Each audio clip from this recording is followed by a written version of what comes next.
नमस्ते दोस्तों। आज की कहानी ये मेरे मायके का था। ये पारिवारिक कहानी है।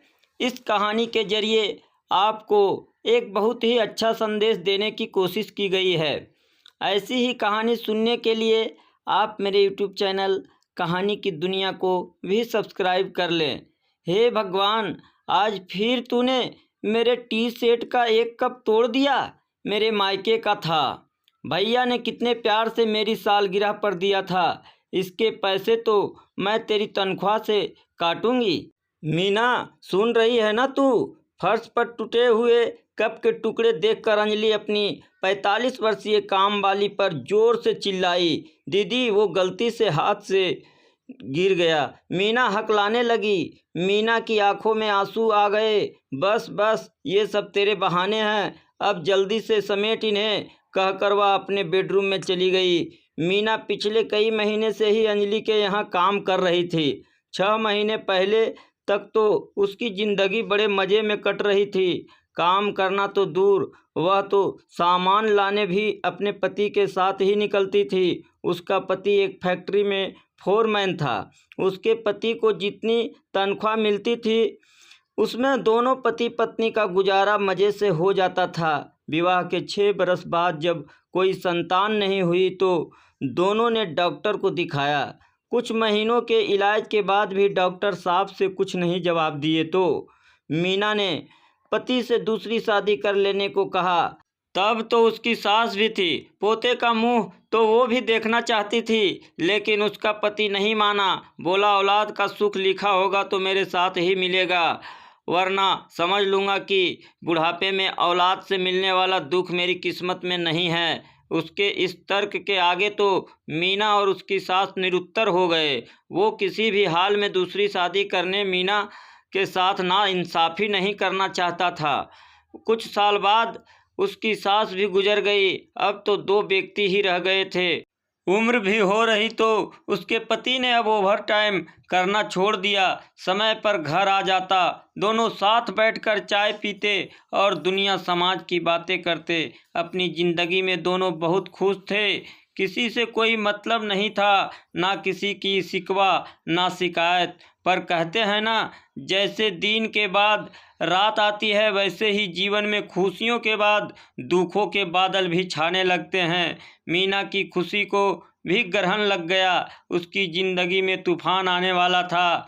एक दिन उसका पति फैक्ट्री में मेन स्विच ऑफ करके किसी मशीन की सफाई कर रहा था। फिर ना जाने कैसे किसी ने आकर स्विच ऑन कर दिया और मशीन में उसका दाहिना हाथ आ गया।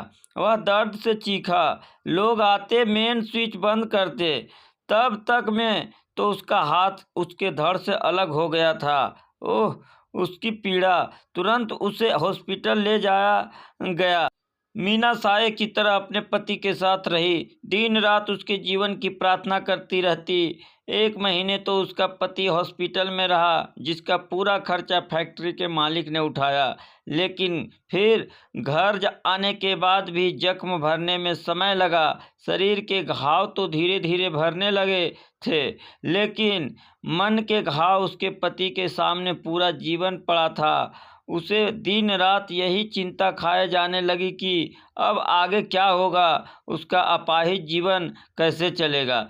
मीना अकेले सब कैसे करेगी। मालिक से मिली मुआवजे की रकम भी अब खत्म होने लगी थी।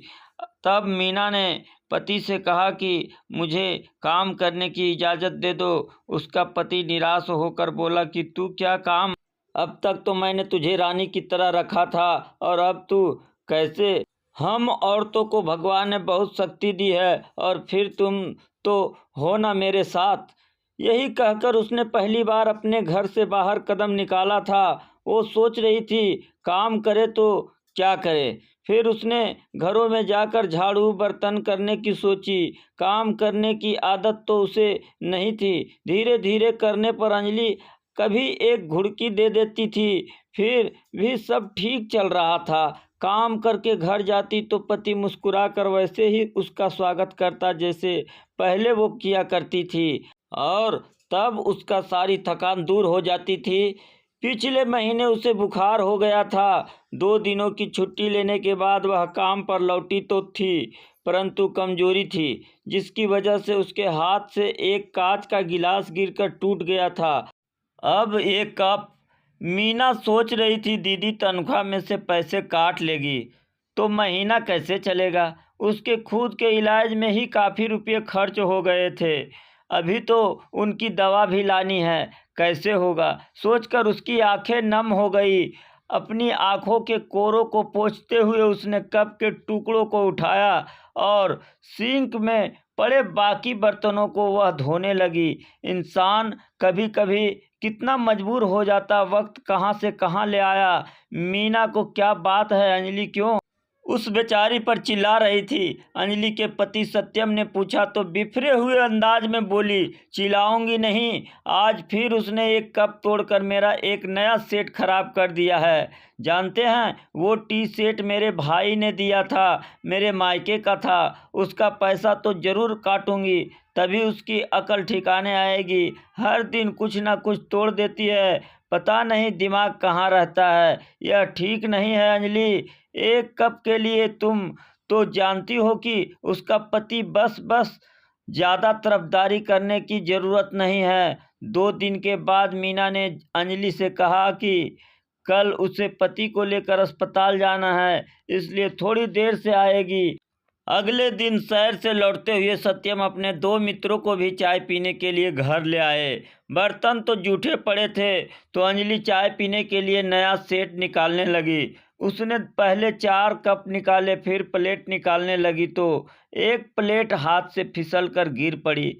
छन की आवाज़ सुनकर सत्यम किचन में आए और जमीन पर प्लेट के टुकड़े देखकर उनका पारा चढ़ गया। बोले, अंजलि क्या किया तुमने, मेरी दीदी ने गिफ्ट किया था और तुमने तोड़ दिया। तुमसे तो कोई भी काम नहीं होता है, पता नहीं तुम्हारा दिमाग कहाँ रहता है, कोई काम ढंग से नहीं करती हो। पति के मुंह से अपने लिए नकारात्मक बात सुनकर अंजलि को रोना आ गया। अपने आंसू पीकर उसने चाय बनाई। मेहमानों के जाने के बाद वह फूट फूट कर रोने लगी। सत्यम ने पूछा कि क्या हुआ, तो वो पति पर बिफर पड़ी।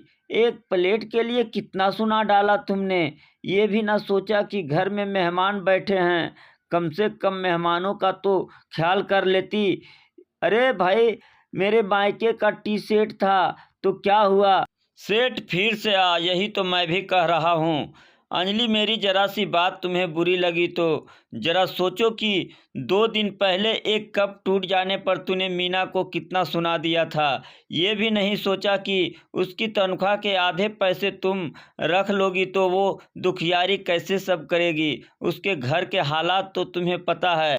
अंजलि, कप हो या प्लेट टूटने की चीज़ है, किसी से भी टूट सकती है, उसके लिए किसी को ऐसे डांटना नहीं चाहिए। मैं बस तुम्हें यही समझा रहा। सॉरी सत्यम, सच में मैंने मीना के साथ बहुत बुरा किया है। कहते हुए उसने मीना को फ़ोन करके कहा कि आज तू मत आ, अपने पति का अच्छे से चेकअप करा ले।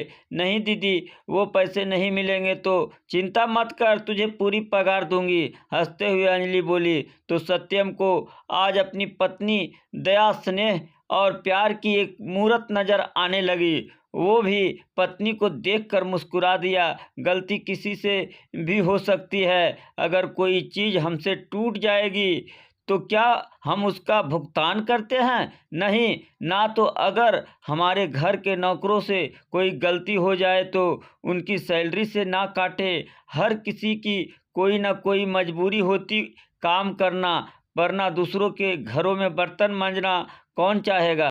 यह कहानी आपको कैसी लगी, कमेंट के माध्यम से हमें ज़रूर बताएं और ऐसे ही कहानी सुनाने के लिए हमारे चैनल को लाइक और सब्सक्राइब ज़रूर करें। धन्यवाद।